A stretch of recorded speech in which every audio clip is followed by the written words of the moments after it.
Morning सगळ्यांना. पहिले तर माझ्या चॅनल तुमचे खूप स्वागत आहे. आणि आज गेलो तर आम्ही राहण्यात आणि आहोच्या मागले एक ठुमकं तर मला नारळ काढून द्या. मी रोज नारळ का बघते पण नारळ काय मला काढता येत नाही, तर हातही पुरत नाही माझा. तर मला आज काय झालं की मला नारळाचं पाणी पाहिजे, त्यामुळे मला नारळ काढून पाहिजेच. तर मग आहो पण चालले ट्रॅक्टर आणि मग बायकोच हट्ट नाही पण पुरवायचा कोणाचा असं म्हणले. तर मग त्यांनी मला मस्तपैकी नारळ काढून दिला आणि मग मी घरी घेऊन आले. पण पाणी काढायचा प्रॉब्लेम मला, आणि पाणी काढायला थोडं जमत पण नाही कारण ते कोयत्याने काढतात.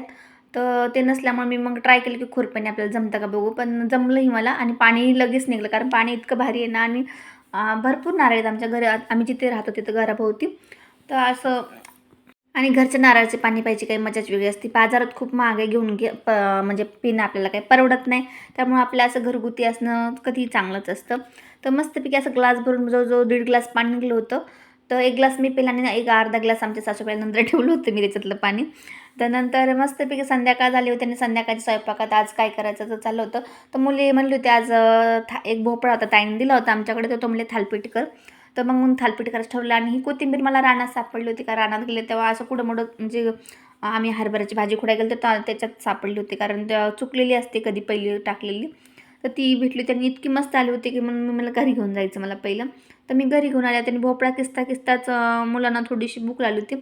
मुली म्हणले एवढं होईपर्यंत आम्हाला काही दम नाही, कारण शाळेतून आल्या लगेच भूक लागते. त्यामुळे म्हणजे काहीतरी खायला आधी दुसरं कर आणि मग थालपीठ कर. तर मग तर मग मी भेळ करायला घेतली. म्हणजे भेळ खाऊन थोडं त्यांनाही दम निघेल थोडासा, म्हणून माझं चालली होती भेळ करायची तयारी. तर मी फरसाण आणि आम्ही घरगुतीच भेळ तयार करतो, कधीतरी बाहेरची असते. तर मस्तपैकी आज कोथिंबीर पण होती रानातून आणलेली, आणि टोमॅटो कांदा सगळं घरीच होतं, त्याच्यामुळं काही लगेच 5 मिनिटात भेळ बनवून तयार झाली.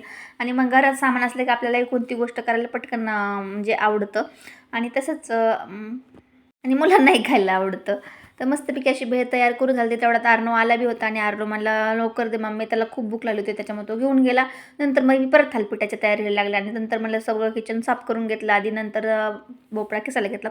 तेवढ्यात ते आले, म्हणले की मी दिसतोय का, म्हणलं हा तुम्ही तास मी दाखवणार काही झालं तरी, कारण त्यांना कॅमेऱ्यामध्ये यायला आवडत नाही. पण मी म्हणले मला नको दाखवू, मला कसं तरी वाटतं.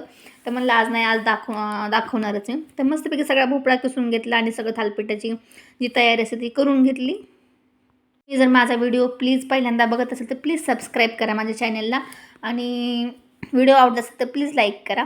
तर सगळी तोपर्यंत थालपिठाचं पीठ मळून घेतलं. मग जेवढी भांडी होते दिवस मावळताची ती सगळी भांडी घासून घेतली.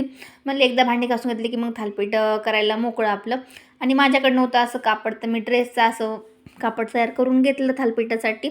तर आणि मुलांना आज थोडी जास्तच भूक लागली होती, कारण थोडं स्वयंपाकाला लेट झाला होता मला करता करताच.